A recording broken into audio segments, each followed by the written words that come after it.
going on, YouTube? Hunter from Team Redneck Yu-Gi-Oh! Here with Logan. He's going to be profiling his Fluffal deck for us. So why don't we jump right in? First off, call it Frightfurs. I sound weird when I say I play Fluffals. No, it's Fluffals. So you can't call it Frightfurs. No. No. It's Fluffals. Okay, that's fair. All right. First card, you run 3 dog, mandatory. The best card. You search stuff. It's like you can't run less than this. You have to run 3. 3 mouse. This card's debatable. Like I've seen some people who don't play it, but I like it because it allows for deck thinning and like just another name, I guess, like more Fluffals, and I don't know. I like it. It gets pretty sacky. It can be. 3 wings because this is your draw power combined with Toy Vendor. Super good. Same reasoning as everything else. 3 bear because you want to see Toy Vendor, and occasionally it's tribute to get polys actually kind of relevant sometimes, but like done it like twice, I guess. 1 owl because you don't want more than 1. I mean, like I guess like an argument could be made for 2, but I don't know. I think at 2 it's too much because like you can already search poly with other things in the deck, so it's basically you're out to anti-spell. So that like literally. That happened. Yeah, that's definitely happened. Yeah. It was that, and then there was a Nat Beast out too, because somebody made Nat Beast against me, and I was like, oh, okay, well, I'll just summon this and use its like monster effect to use it itself as a poly, basically. Doesn't it pay 5 and fusion or something like that? Yeah, you just pay 500 for that. Yeah. And then cat for OTKs, because this is like I search when I know like I already have a poly in hand and I know that like I can use it again. This is basically how you make Sabertooth, because you make either Tiger or Wolf and then add back the poly and then just poly again, and I think it's okay at 1. And then 1 sheep for recycling dogs and other stuff that you want to like normal summon again.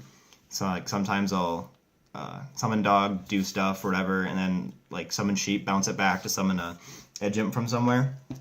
It's another way to prolong your release resources too, because like say you have a Sabers or Chain engrave and you want to summon it, so that way you don't have to fight for fusion it right off the bat, or you could get the plus off Chain, whatever.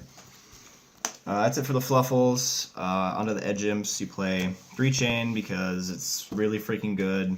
I mean, I honestly hate the card because like I never see it, and when I do see it, it's like especially since I can't search it yet. But yeah, it's good. Sheep's good. Edge imp Sabers too. Some people play 1, but I think it's relevant to have it at 2. Because sometimes I'll have 1 engrave and you'll banish it, or like it'll need to be banished for fight for fusion, and then you just don't have another one. And at least until I think it's Octo. Octo's the one that returns banished ones. I think until that one comes out, I'll probably be running 2.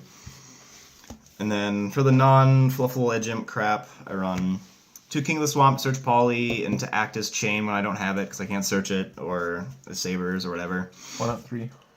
I don't have 3, and I don't know. I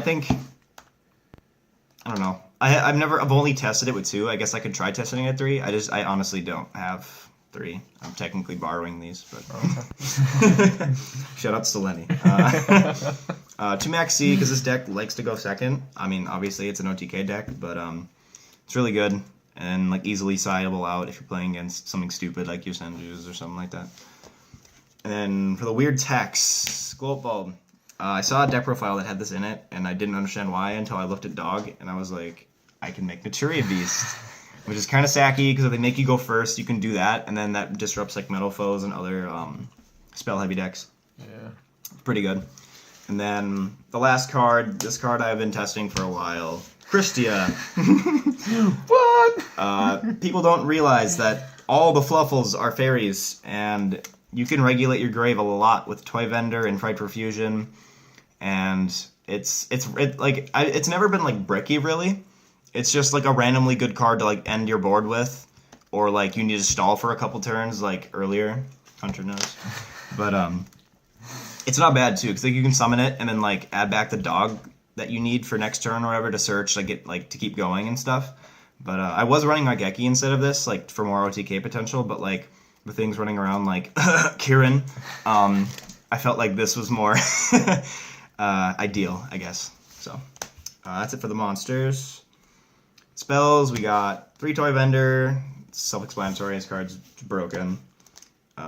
2 Fusion, because I think 3 is too much, because, like, it breaks sometimes, because, like, I don't know how to explain it, but, like, I feel like Poly's technically better, because if you see this first turn, it really sucks, because you can't really do anything, because you need your resources, you'd rather use Poly.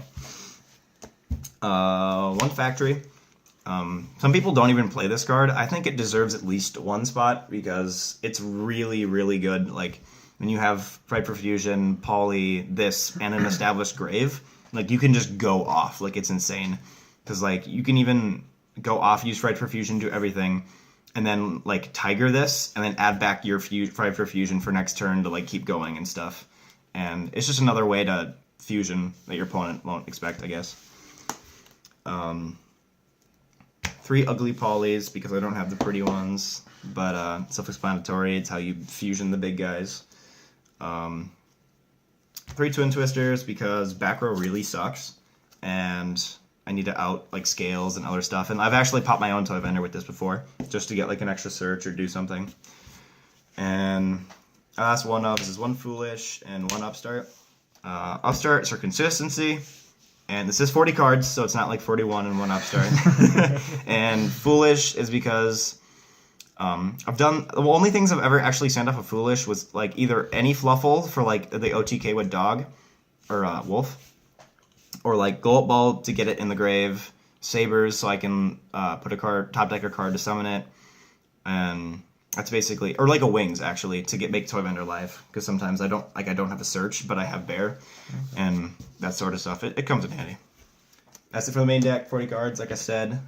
Into the extra deck, we'll go 2 Sabertooth, because I think 3 is too much.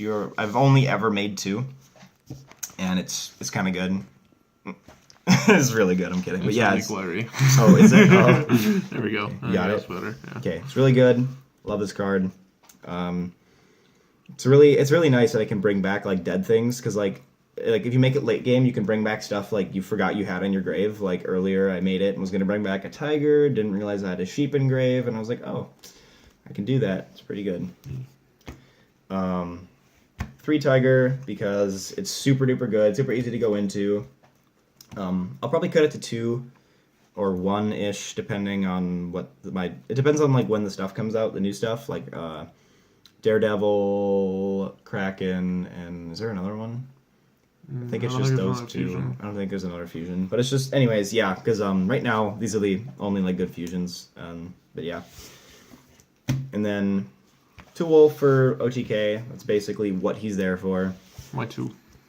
Why, like, instead of 1 or yeah. 3? Well, because like sometimes I've actually had him like warning before, because they see him and they're like, yeah, that's my death, so I have to get rid of it. And like I feel like it's always relevant to play at least 2 of each, because they're really scary by themselves. So like, I mean, obviously, but if they try to get rid of them, then you at least have another one in the extra deck for later. Okay. And then 2 Sheep, because Sheep's really strong against a lot of decks, like Yang Zings, like Yang Zing Metal Foes, if you come across them, Cosmos, stuff that likes... Oh, and also Paleozoic, so like if you attack, they can't like Mirror Force you or any of that bullcrap. But it's good. That's it for the Fright Furs. And I have 1 Photon Strike Bouncer, because if you make Tiger and Wolf and you don't OTK, you just slap this puppy on there, and then they're probably at less than 1,000 life, if not 1,000, and then if they activate any monster effect, you just burn them for game, basically. I usually don't make it, but it happens sometimes. I run a couple rank 4s, because you never know when you're going to have a dog and another dog on the field, or maybe a chain. But Utopia package, because it's the Utopia package, good for beating over stuff. Castel, because it's Castel. Like, these are all those generic 4s, just like those staple 4s, that sort of stuff. And then the Nat Beast for Glow Up Bulb. And that's basically it. Do you want to see my side? Or?